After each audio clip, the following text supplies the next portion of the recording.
Welcome in, comrades. My name is Jack Sperry, and this is the Commanders Report. Well, that was a fun first round of the 2023 NFL Draft, and right now I'm going to be breaking down what happened for your Washington Commanders, giving you my thoughts, and I'm going to grade their first-round pick of cornerback out of Mississippi State, Emmanuel Forbes, with the 16th overall pick. But before we get into today's action, make sure you are subscribed to the channel so you get access to all of our great draft content for your Washington Commanders all draft week long. We're going to be breaking down every single pick that the Commanders make over the course of the week. And you got to make sure that you turn on notifications as well so you get notified whenever we put out new videos. We're going to be having a bunch of great stuff come out over the next couple of days. You're not going to want to miss it, so make sure click that subscribe button and turn on your notifications.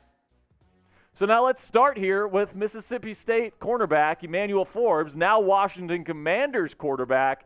And I really think that Emmanuel Forbes is a good fit for Ron Rivera's defense here. He's about 6 foot, and he's 166 pounds is what he weighed in at the combine in Indianapolis. Now that is less than me, okay? And you guys know how skinny I am. This guy weighs less than that, and I talk about football on YouTube. This guy's trying to become a number one cornerback in the National Football League. I mean, I don't know. I just think he's going to have to put on a little bit of weight, especially if he ever wants to play in press coverage. I think that teams are going to abuse him in the run game, in the screen game. They're going to know that this guy is not going to be able to handle his weight, and you can kind of bully him around a little bit. But you cannot deny the production that he had in college. He had a total of 6 pick sixes over the course of his entire college career, 6 interceptions just last year. And man, this guy can really get in there. He's got great ball skills. He's got great instincts, specifically in those quarters in zone coverages. When he can have his eyes on the quarterback and he can read the quarterback and read his eyes, this guy is one of the best at that in this year's draft class, which is one of the reasons why I think that Ron Rivera and Martin Mayhew pulled the trigger on this guy. Now, he's also a great athlete. You look at his relative athletic score, 9.26 overall. He had an elite speed grade there, running a 4.35 40-yard dash time. This guy's a great athlete. This guy can move really well. He's got great acceleration. And then when you match that great athleticism with the ability to read the quarterback's eyes, to anticipate routes, this guy is one of the best cover corners in the National Football League draft this year. And, you take a look at my friend Tom Downey's scouting report here. He's our NFL draft analyst here at Chat Sports. He says that Mississippi State cornerback Emmanuel Forbes has had great success in man coverage with the ability to high point and get up for the ball. That's absolutely 100% true. And he has an awesome feel for the game, highlighted by 14 career interceptions and 6 defensive touchdowns, which I believe is an NCAA record, which is just an absolutely crazy figure. But he's a very skinny player with tackling problems, like I've said before, guys. I have some concerns with him, especially because you could have had Christian Gonzalez, Deontay Banks, or Joey Porter Jr. at this pick, and personally, I would have gone with either one of those 3 guys before I would have pulled the trigger on Emmanuel Forbes. But you do add somebody here. I'm not sure where Forbes is going to fit in right away here. Kendall Fuller did have a good season last year. I don't think he's a true number 1 guy. Can Forbes ascend to that number 1 role by the end of next season, perhaps? I think so. I think he's a very talented player. I think he's a good fit for Ron Rivera's defense because he can play in mostly off coverage, in zone, when he can have his eyes on the quarterback. I think by a year's end, he'll probably be the cornerback 1 for the Commanders.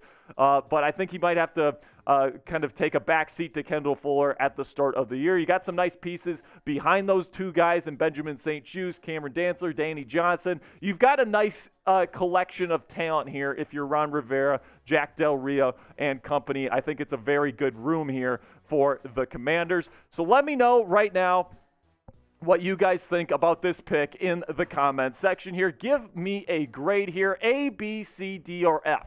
What do you guys think about this pick? Are you going to give it a good grade here, an A, a B, because it's a good fit, or because you could have had a Christian Gonzalez, a Deontay Banks, a Joey Porter Jr.? Are you going to give it a bit of a lower grade? And for me, I'm about right in the middle. Okay, I'm going to give him a C grade. And, the reasoning for that is, on its face, if we're just talking about pure fit, I'd probably give it an A minus. This guy's a really talented player. He's a good fit for the defense. So, at the end of the day, the Commanders got a good player tonight. Like, that's just the way it is. I think that he's going to be a good player in this league. So it's hard to complain too much. But if you have Christian Gonzalez, Deonte Banks, and Joey Porter Jr. on the board, I'm just not sure if he took the best cornerback available for your team. So because of that, I'm going to give this pick a grade A or a grade of C, which I think is pretty fair. Now we can move on to day 2, where now you have Emmanuel Forbes to be hopefully your number 1 cornerback moving forward into the future. And now the Commanders can kind of shift to some of their other needs here heading into day 2, like tight end, like edge rusher, like linebacker. We don't even know what the heck is going to be happening here with the edge with the edge room. Apparently Chase Young could be on the trade block, Montez Sweat as well. Now that we're past the first round, I'd say that both of those guys will probably be back, but the likelihood that both of them are still in Washington by the 2024 season is extremely unlikely. So I think it's pretty darn likely here that by the end of tomorrow night, the Commanders will have a new rotational edge rusher. But here's something that's kind of interesting. There are some quarterbacks that fell here, and they're going to be falling to round 2. Will Levis, somebody that I said that I would probably not consider in round 1, ended up falling completely out of the round. Now, if he falls to the Commanders here in round 2, I think Ron Rivera and Martin Mayhew, they're going to have a tough decision on their hands, man, because you can bring him in with Sam Howell, with Jacoby Brissett, and you can let those 3 guys battle it out. And with Ron Rivera, man, if your job is on the line like it is right now, you need to keep throwing darts at the quarterback board right now and hope one of these guys sticks.